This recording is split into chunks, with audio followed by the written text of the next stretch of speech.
Chennai முகப்பேரில் car parking செய்வதில் ஏற்பட்ட தகராறு காரணமாக நீதிபதி மகனை பிக் பாஸ் நடிகர் தர்ஷன் தாக்கியதாக நீதிபதியின் மகன் அவரது மனைவி மாமியாரை தாக்கியதாகவும் புகார் அளிக்கப்பட்டதன் பெயரில் 3 பிரிவுகளின் கீழ் வழக்கு பதிவு செய்யப்பட்டுள்ளதை அண்மை செய்தியாக பார்த்து வருகிறோம். கூடுதல் விவரங்களை செய்தியாளர் சுப்பிரமணியன் வழங்க கேட்கலாம். வணக்கம் சுப்பிரமணியன், இந்த சம்பவம் குறித்த விரிவான விவரங்கள்.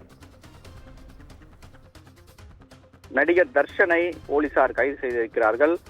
சென்னை முகப்பேர் கிழக்கு பகுதியில் அடுக்குமாடி குடியிருப்பில் வசித்து வரக்கூடிய நடிகர் தர்ஷன் அதன் வீட்டு அருகே காரை பார்க்கிங் செய்த போது அங்கு வசித்து வரக்கூடிய உயர்நீதிமன்ற நீதிபதி மகன் ஆதிச்சூடி மற்றும் அவரது மனைவி மற்றும் அவரது மாமியார் ஆகியோருடன் தகராறு ஏற்பட்டது. இதில் நடிகர் தர்ஷன் அவரது நண்பர் லோகேஷ் ஆகியோர் சேர்ந்து 3 பேரையும் தாக்கியதாக ஜெய்ஜநகர் காவல் நிலையத்தில் புகார் அளிக்கப்பட்டது. அதே போல தர்ஷன் தரப்பிலிருந்தும் புகார் அளிக்கப்பட்டிருந்தது.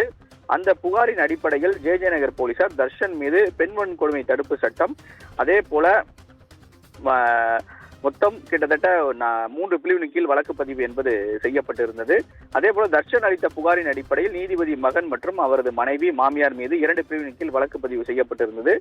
இந்த நிலையில் தர்ஷன் மற்றும் அவரது நண்பர் லோகேஷை ஜெய்ஜநகர் போலீசார் கைது செய்து தற்போது விசாரணை மேற்கொண்டு வருகின்றனர். விவரங்களுக்கு நன்றி.